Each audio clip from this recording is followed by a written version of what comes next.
The views and opinions expressed on any program are those of the producers and/or the persons appearing on the program and do not necessarily reflect the views and opinions of FRCmedia, Bristol Community College, or the City of Fall River. This week in FRCmedia News, Fall River's elected officials for the next 2 years are inaugurated at a ceremony at Durfee High School. And we get an update on the lawsuits related to the Gabriel House Assisted Living fire. All this and more coming up.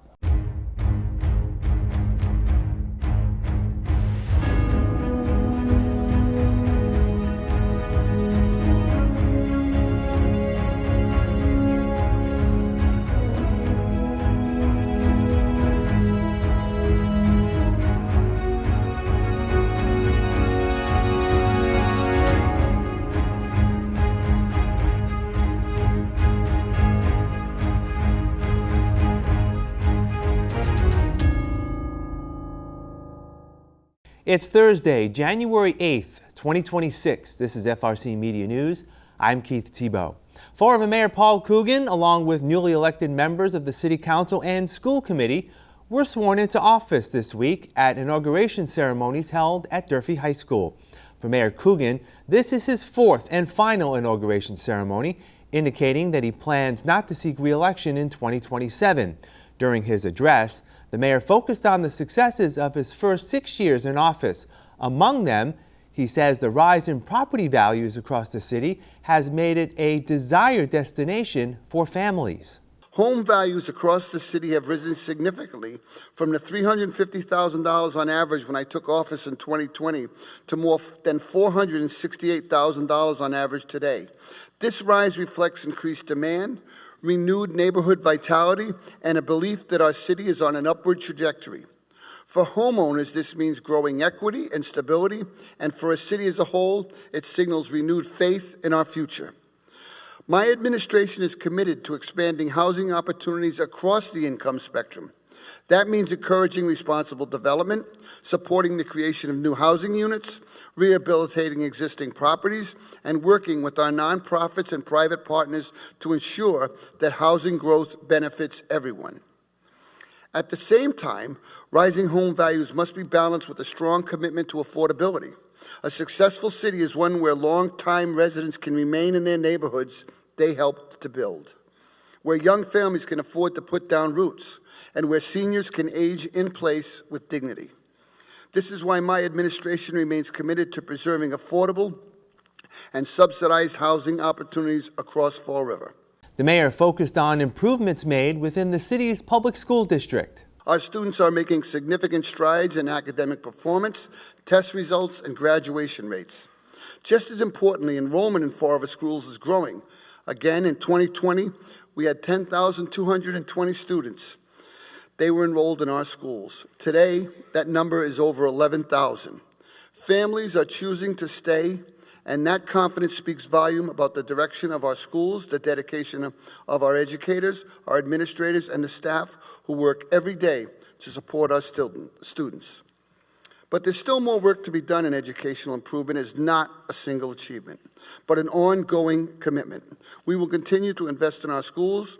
We expand our vocational and technical opportunities, support early childhood education, and ensure that every student, regardless of their background or neighborhood, has access to high-quality education that prepares them for a fruitful life. Mayor Coogan also claimed that over his tenure, Fall River has become a safer city. Crime rates have improved, reflecting the hard work and professionalism of all of our officers and the efficacy of our community partnerships. Violent crime has fallen by 23% from 2020, with total crime falling by nearly 12%. And I also will work with the City Council and our other elected officials to strengthen both our fire departments and EMS to maintain top-tier service for all of our residents.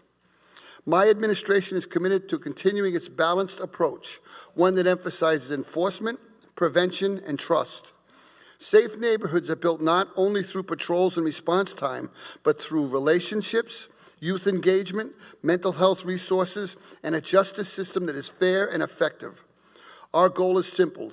Every resident should feel safe in this city. The mayor said he looks forward to what will become of development along the waterfront, particularly following the reconstruction of Route 79, which is expected to be completed this year. He ended his remarks by committing to cooperate with his newly elected partners in city government. But projects and progress is not measured solely in statistics or buildings. It is measured in the quality of life. It is measured whether parents feel confident in their children's schools, whether seniors feel safe and supported, and whether workers can find good jobs close to home, and whether our residents believe their voices will be heard at Government Center. That belief, trust in government, is something that must be earned every day. My commitment to you is straightforward. I will listen, I will be accessible, and I will lead with honesty and respect.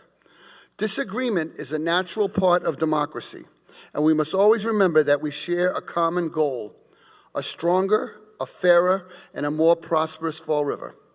8 of the 9 members of the Fall River City Council took their oaths of office this week. They are Sean Kadim, Joseph Camara, newcomer Michael Canuel, Michelle Dion, Christopher Peckham, Linda Pereira, Cliff Ponte, and Andrew Raposo. Councilor Paul Hart was not in attendance. Councilor Ponte was elected by his colleagues to serve as president for 2026. He said the 2025 election was one where voters sought out leaders who would act on their concerns and interests. The people spoke clearly in this last election. They didn't whisper, they didn't hedge, they spoke with conviction. They told us they want change. They don't want slogans, they don't want speeches, they don't want excuses, they want results. They want change that they can see, change that they can feel, change that reaches their neighborhoods, their schools, their paychecks, and their streets. They told us they want good government, serious government, government that works as hard as they do, respects their tax dollars, and answers to them.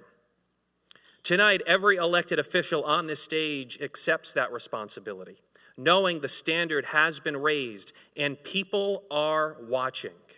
For too long, too many people felt decisions were made without them in mind, that government spoke at them and not with them.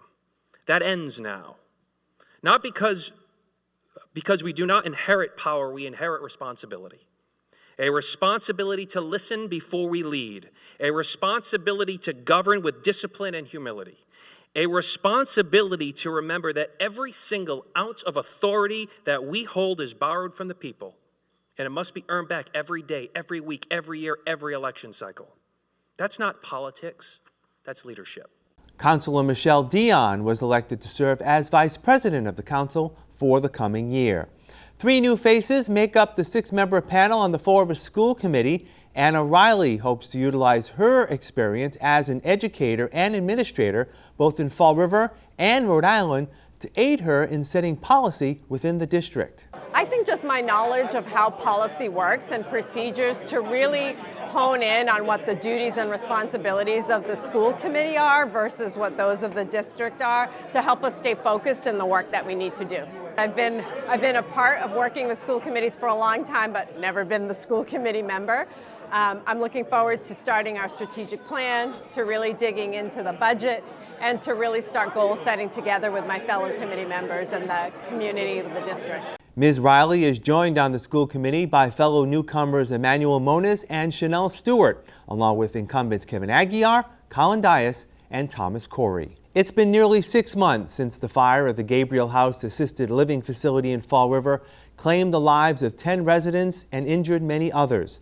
Lawsuits filed by 10 plaintiffs representing some of those who perished and those who survived are slowly making their way through the justice system.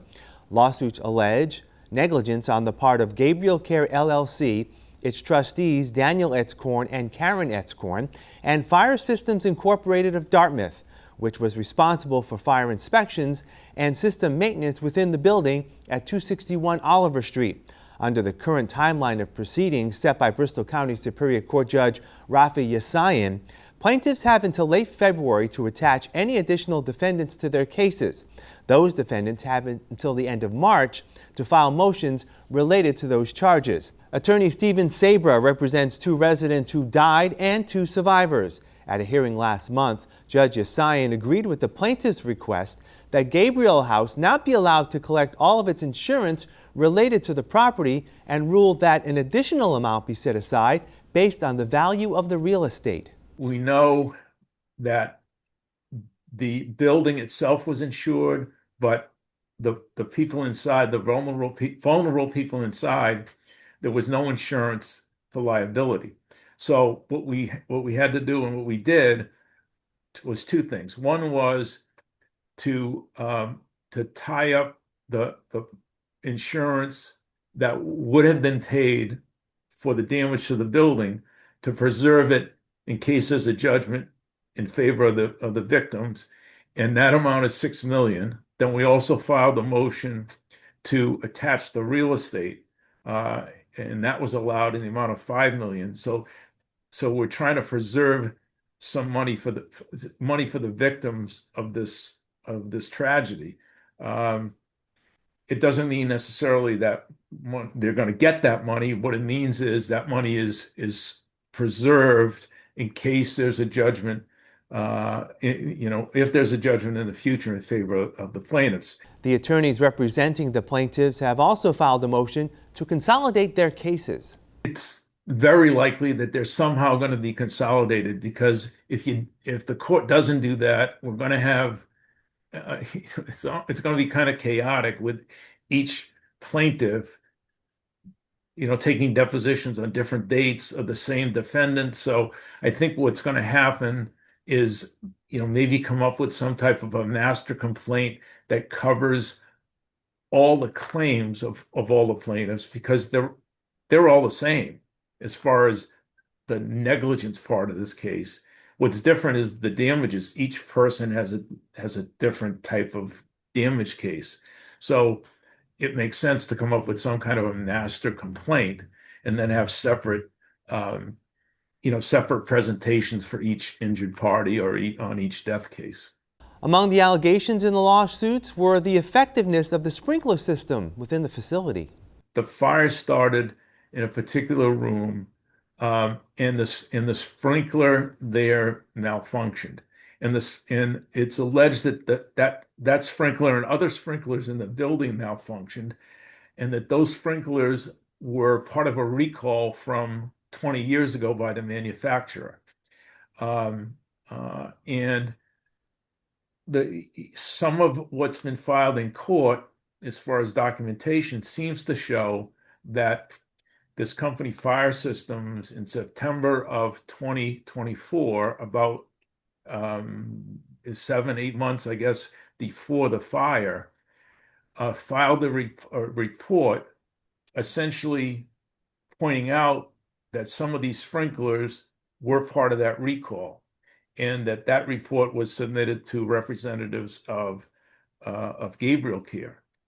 And there was a follow-up email, and this was all in documentation, less than a week later, again pointing this out. It appears that nothing was done.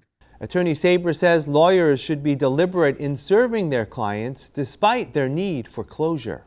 They all take time, and you have to do the cases right, and you have to make sure you uncover everything and do your discovery, and make sure you have all the defendants involved in the case that should be involved in the case. So I've just tried to tell them I've tried to help them as much as we can, and explain to them that it is going to be a long process. I think they mostly understand that, but the hard part, I think it really is for a lot of the survivors, because they were, after this happened, they were dispersed throughout the city in various nursing homes, and so they've been displaced, and some had lived there for a considerable period of time. That's where all their friends were. That was kind of their day-to-day living, and that got all disturbed, and that's traumatic for them. So we've just tried to reassure them that we're doing all we can, and we're trying to move as fast as we can to come to a resolution of their cases. Reaction is still coming in following the capture Saturday of Venezuelan President Nicolas Maduro and his wife by U.S. troops on drug charges.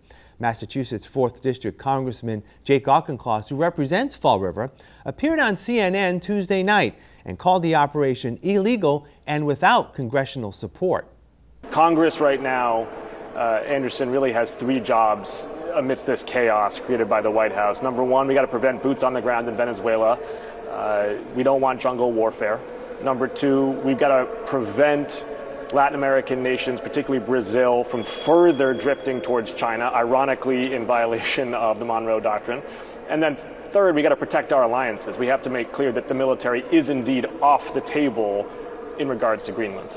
And there's no plan. The president says he wants Chevron to go drill oil. Well, Chevron's going to ask for security assistance. Does that mean that U.S. troops are going to be armed guards for a bunch of oil executives? That's not what service members signed up for. It's not going to help the Venezuelan people. There's no strategy here, and yet Republicans in Congress continue to acquiesce to their dear leader as opposed to doing their constitutional job. We'll have more FRC Media News after this. Here are some job descriptions on the latest hot jobs list from the Mass Hire Fall River Career Center. School nurse, Citizens for Citizens Head Start, located at 427 Robeson Street, is looking for a full-time school nurse to administer first aid and to participate in the health screening and intake process for all children. Job number 2360946. Third shift packaging operator, Invigen Pharmaceuticals, located at 927 Current Road, seeks a full-time third shift packaging operator to assist in packaging manufactured metered dose inhalation products in a pharmaceutical manufacturing company. Job number 236097734. Office Assistant, Design Ergonomics, located at 198 Airport Road, is seeking a part-time office assistant to provide front desk support by answering and directing phone calls, greeting visitors, and performing general clerical tasks. Job number 2360511. Medical Assistant, Primacare, located at 289 Pleasant Street, is urgently looking for a full-time medical assistant. For more information, call 508-676-3292. Family Service Association, located at 151 Rock Street, has an immediate need for the following full and part-time positions. Family Support Worker, job number 236-10322. Children's Specialist, job number 236-11389. For more information about these or other positions, visit Mass Hire JobQuest at jobquest.dcs.eol.mass.gov or call the Mass Hire Fall River Career Center at 508-730-5000. It's a new year, and that includes a new look at local business and economic development news with our partner, Kevin Lawrence. He's the owner, operator, and editor of Fall River Development News on Facebook. Kevin, Happy New Year. How are you? Very well. Happy New Year to you as well, Keith. All right. Some of the topics we're going to be speaking about, actually, some of it happened at the end of 2025. So, Yep. We're trying to, because we were off for a couple of weeks, but we'll get right to it. Another former Fall River School looks like it's going to be set up to be apartments in some time. This is at 650 Plymouth Avenue, the former William Connell Elementary School, which was built in the late 1800s. There's a new proposal we learned during the Fall River Historical Commission meeting from Nathan Kerwin of the Heritage Consulting Group that there's a proposal to put 18 apartments in that vacant school building. He stated that the new windows will be manufactured to look like the originals, and the apartments would be located on the first and second floors, while the basement space would be utilized for tenant storage and utilities. And you may remember years ago, this same property, there was a proposal to put an entertainment venue there, but that never came to fruition. It went back on the market. A church group bought it. They still own it, and now it looks like they're going to sell it to a private developer with 18 apartments we can look forward to, hopefully, at that site. Yeah. And, that's sort of been the fate for a lot of former schools here in Fall River, a lot of them being converted to apartments. So, again, more here. No, any other details in terms whether they'll be market rate or affordable? Do we know that yet? No, I would assume it's going to be market rate. Right. And maybe a percentage will be affordable, but we don't know at this point. But in relation to everything else that's going on, market rate is the trend. Right. All right, moving on. We talked about this last year. The O'Connell Boatyard in North Main Street in Fall River was looking to increase its outdoor activity there, and it looks like plans are moving ahead. Yeah, we learned the name of this will be Danny's Dockside.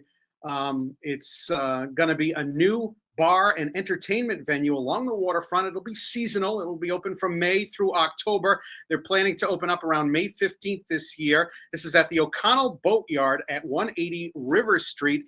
Now, it's going to be a 6,000 square foot outdoor area along the Taunton River with some concrete barriers. The bar will be a manufactured storage container, and the liquor storage will be locked in those storage containers as well. There'll be seating with picnic tables. High top seating will be available, as well as Adirondack chairs. And they'll have a restroom in a trailer outside as well. So a new outdoor venue, bar. I hear also they're going to have some food as well that will be available from Blount Foods. Will be providing seafood. They'll be bringing their truck over as well. So this is kind of very cool because this is the north end of the city. We haven't had the access to the waterfront like we've had near Heritage Park, Battleship Cove, and in the south end. So this is exciting for North End residents like myself. Yeah, absolutely. And any indication they're hoping, I would think, to open sometime this year in terms of May to October? Yes, definitely. They're going in front of the licensing board for a common victualer's license. I can't see why it wouldn't be approved. And they're planning to open up from May 15th through October. All right. That sounds great. All right, moving up again, let's stay in the North End at the RK Plaza. Looks like one of those tenants recently just closed for good. Yeah, another business biting the dust. This is the Supercuts location at 4171 North Main Street. Inside that RK Plaza, your viewers will be familiar with Barrett's, and Shaw's is also in that shopping center. They just closed. They closed as of December 31st. They still have an additional location in Fall River at the South Coast Marketplace. That place will remain open. Yeah. And finally this week, let's head to the sort of the center of the city. Yeah. We've talked a lot about the former Dominican Academy building and its future. It looks like it's a little more clearer today. Yeah, this is right near St. Anne's Hospital, the historic Dominican Academy building. It was formerly the Atlantis Charter Middle School. It's been sold for $2 million to Kennedy Overlook LLC, and the registered agent on file for that is Jefferson Realty Leasing and Sales LLC, and they're a big mill owner in the city of Fall River. They specialize in the development of Fall River's historic mills while preserving integrity and the natural beauty of these older mills. They own several mills, including a mill on North Main Street where the registry is. They've done a nice job rehabbing that. They've purchased this property, and it looks like they're going to go ahead with the apartment plan. In November of last year, the Zoning Board of Appeals approved a plan for the Dominican Academy for 68 residential apartment units at that site. I know they're going for an extension at the next Zoning Board of Appeals meeting. So it looks like Jefferson Realty wants to rehab the former Dominican Academy building and make it into apartments. Yeah. Again, good news for that area. That's sort of, if you're looking for apartments, you've got St. Anne's Hospital literally right across the street there off Middle Street. And a good location, access to downtown as well. So it'll be interesting to see how those apartments make their way when they are complete. You can catch Kevin's work and Fall River Development News on Facebook. Please give him a follow and a like. All right, Kevin, we'll talk again next week. Take care. Thank you, Keith. My name is David Perry. I'm the president of the Greater Fall River Food Pantry. And what we do here is we provide food to clients that are in need. We're always trying to get more people involved in what we're doing, and we're trying to concentrate on youth, and it's all about helping people, and that's what we should all be doing, is helping someone. So it's a great opportunity for them to, come down here and give us a couple of hours a week. It's not long, it's 2 hours a day, and once they start volunteering, it's like a family, it really is. So getting these younger people involved, it's just great. It's great to see, it's great to have younger generations seeing what's going on in the real world, as we call it, and helping out. I've gotten a new outlook on the community. I've been able to see all sides, helped me learn just a lot about Fall River as a whole. We like to get students in from 14 years of age and older. It's not about the Greater Fall River Community Food Pantry. It's about what the Greater Fall River Community Food Pantry does as an outreach. We want to reach out to the community. Most schools require that the students put in volunteer hours. We're a perfect example of receiving those students, and that way they get their hours accredited, and it gives them a good learning experience. Volunteering here made you feel good, you know, felt like you were helping out the community, and also it really helped me out with making my application stand out with having volunteer hours on them. Like when I'm applying for jobs, I've been on the hunt right now, and I've done a lot more interviews since I did charity work here. Makes you really stand out, and also just feels good helping out the community. I love hearing other people's lives, how other people live, other people's families. It's interesting, and I really like to do this work. Come down and see what it's like. Come down and take an opportunity to help someone else. Come and see what's really happening in the world out there. That's all for this week's edition of FRC Media News. Please visit frmedia.org, our website, where you can find more local news and information. FRC Media News airs Thursdays at 6 p.m. and Fridays at 5:30 p.m. on Channel 95 and the Fall River HD channel located on Channel 1072. For all of us here at FRC Media News, I'm Keith Tebow. Have a great weekend. We'll talk to you next Thursday.